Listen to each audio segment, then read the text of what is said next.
I never give any grand goals or resolutions. I never make resolutions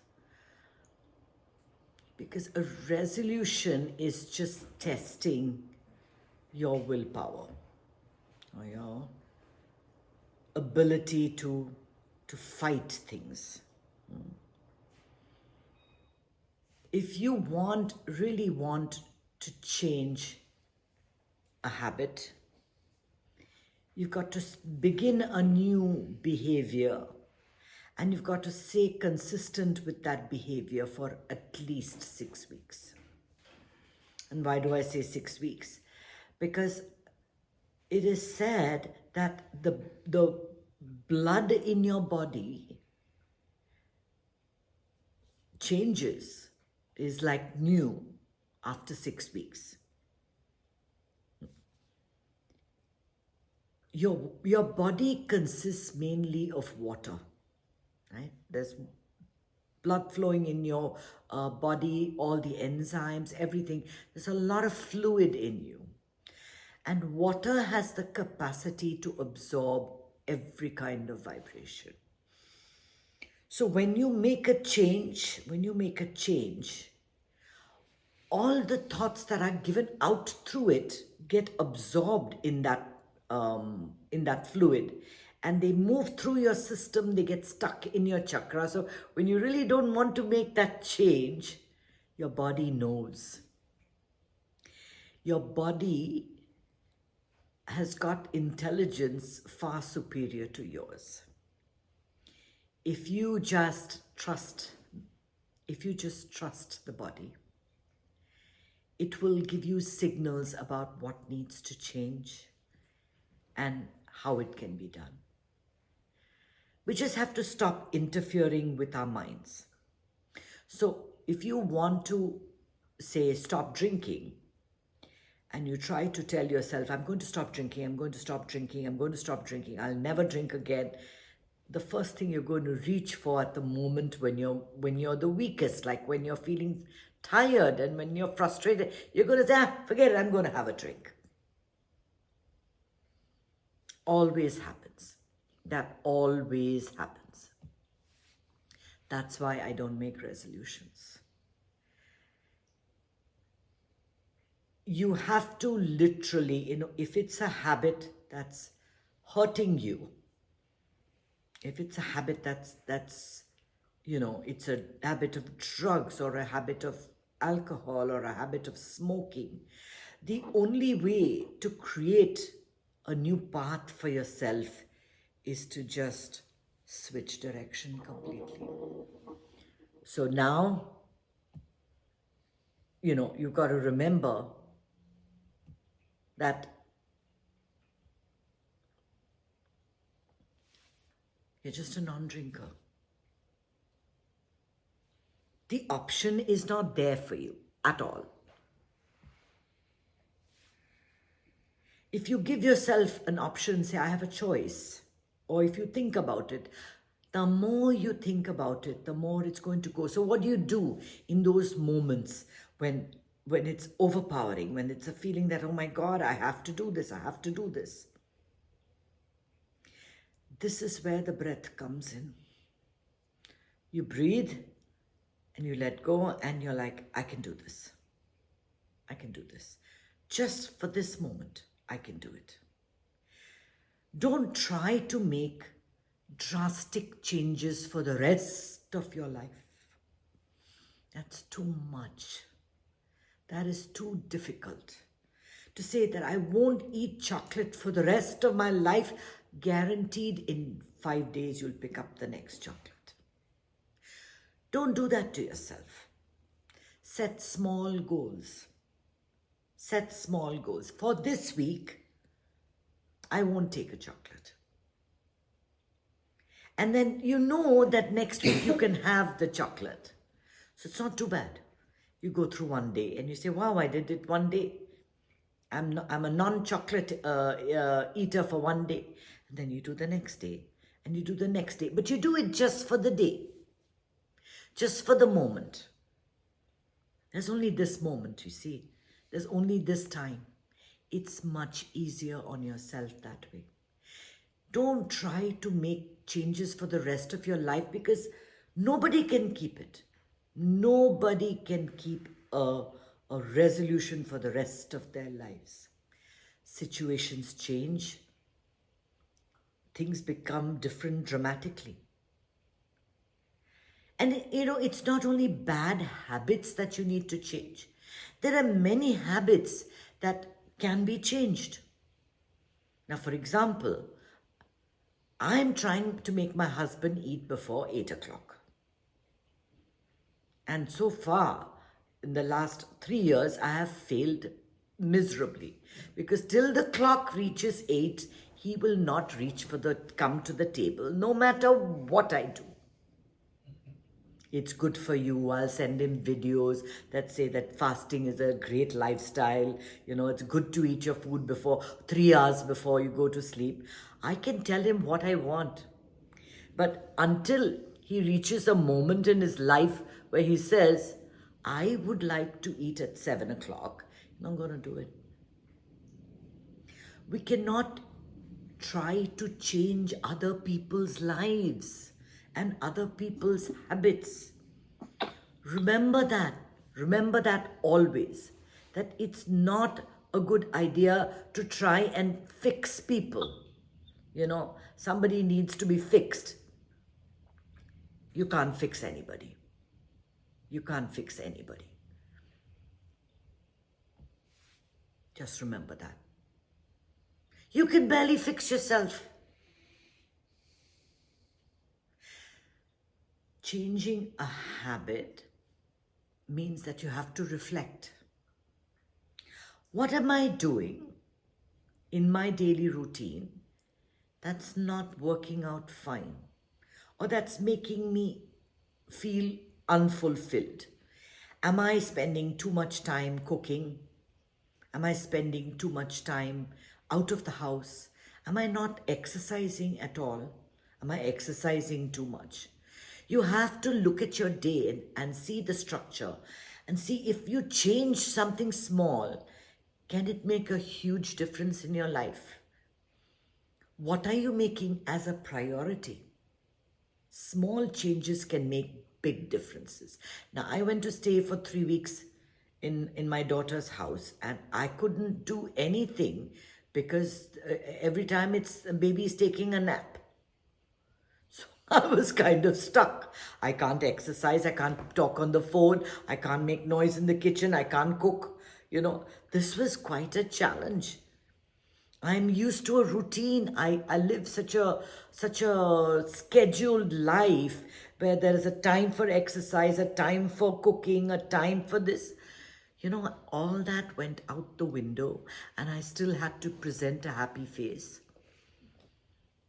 That was a challenge. Sometimes you're put in situations where you have to make changes. You have to change and be okay with that change. Traveling is another thing that opens you up to changing routines. When you travel, you plan a lot of things. And then suddenly everything goes wrong. One flight gets delayed and everything goes wrong. And you can't get to the hotel on time, you can't eat your food on time. Things change. And you have to be okay with change. Because one thing that's for certain, that's for sure, life is constantly changing. And your habits as a 12-year-old and your habits as a 50-year-old or a 60-year-old is different. Totally different. And this happened slowly. You did adapt, you did change. But we never pause to reflect, to see. I'm quite happy with the way everything is going. I feel fine. I feel good. Nothing needs to change. My life is perfect. Then suddenly, the blood work report comes. Now something has to change. Something definitely has to change. And it's so difficult to do that. It is so difficult to do that. You'll do it. If you realize your life depends on it, if it's a question of survival, you will do it. That to make you live a little bit longer. That's about the only thing. Or if your life is in danger. I remember when my daughter was a child, I think she took some $10 from her older sister, and we caught her and we told her, we took her to the altar and we said, God is watching you. And, did you take the money? And she was like, no. God knows everything. Did you take the money? No. She says, okay, I'm going to call the police. And then suddenly the money came out of her pocket. She couldn't be bothered about God, but she was definitely worried that the police will come and catch her. I mean, she was all of 6 or 7, small child like that, right? The things that make us own up to things or say things or the things that propel us are all very different. Some of us are scared and we follow certain routines because we're scared that God will punish us if we don't do it that way. Some of us do it because of our health. Some of us do it because we're scared of somebody. A mother-in-law, a husband. And while that situation might not apply to you, there are many people in the world that are stuck in routines, in habits, in situations that they cannot change. They can't do anything about it. If you want to change a habit, it requires a lot of inner strength, a lot of fortitude, you got to believe in that moment that this is what I have to do for myself. It was like that, but no more is it like that. Now I have to go down another path. It is very difficult. It's when you have a baby. For 40 years, 35 years, you've lived a carefree life. You've gone to the gym when you wanted, drunk a cup of coffee when you wanted, read a story when you wanted, watched a movie when you wanted. Now you can do nothing. And then your entire schedule is planned around your children, right? And then they just leave and they go. And now again, there is that transition in your life where your schedules need to change, your habits need to change, your focus needs to change. And that is extremely, extremely difficult. I have a student in the other class who spent the last 2 years nursing her mother, who had very severe diabetes. And it was, her whole life has been her mom. And she was despairing because her mother was desperately ill. Okay. But last week she passed away. Now she's lost. She doesn't know what to do with herself because her entire life had been tailored around her mother's needs. Everything centered around, okay, now what? Now what am I going to do with my life? Now what am I going to change? And that is scary. It is very scary when you have to make a drastic change to your life. Everything is going perfectly. Everything is going perfectly. There's a huge stock market crash. And you lose everything. Everything that you owned. I mean, this has happened to so many people. You don't want the universe to make the changes for you. You want to make the changes voluntarily before that. To change the way you think about the world, to change your relationship with money, to change the way you react to this world, you react to your family, you react to people there and not there. How attached are you to the people around you? Right? we have to mentally prepare ourselves to change habits. Habits are very good. Habits are very good because they give us routine. We like routine. We want to control things as much as possible. So we create these habits, these routines for ourselves. If I ask you, how did you get from your house to mine? You probably can't tell me. You just got into your car and then you arrived here. You were not looking at things happening or anybody coming. We are creatures of habit.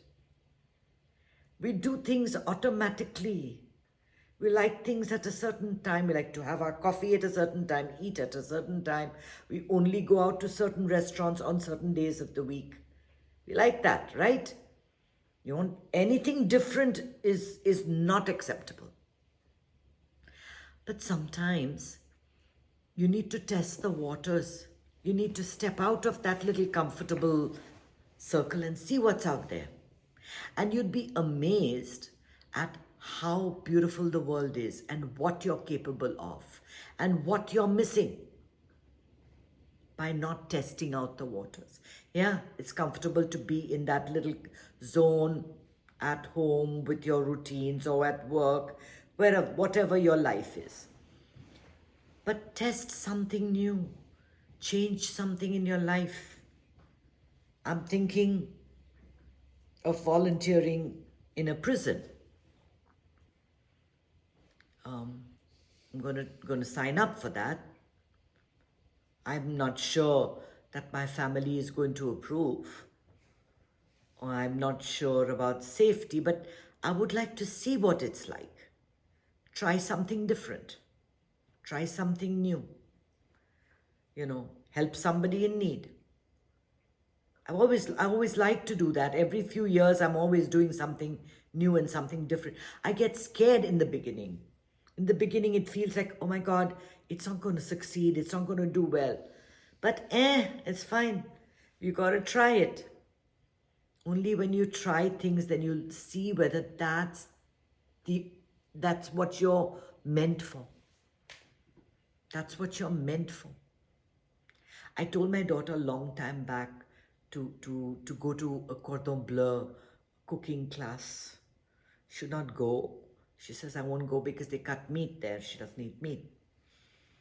But look at how it's turned out, that she's become so involved in cooking. That was her passion, and that's where she feels most comfortable. And starting a blog on Instagram was hard for her. It was not easy. She had no money, no finances. Everything had to be done on her own. She had to learn how to create a website, create a blog. But she did it and she was instantly successful. Whenever you have a desire that comes from within, your body knows what you need. And it's telling you to leave this and do that. You got to try it out. You got to test the waters and see if that's what is right for you. And if you're comfortable, everything's going well, that's a good thing. Be happy now. I can't guarantee that it's going to be the same next year or the year after that. Things will change and you will have to change with it. That's the way life goes. Om Namah Shivaya. Hey everyone, thanks for visiting my channel, and if you enjoyed the video, please don't forget to hit the red subscribe button and turn on notifications so I can continue to bring you more content just like this on knowledge, on meditation, and on insights for a happy life. Don't forget, happiness is your birthright.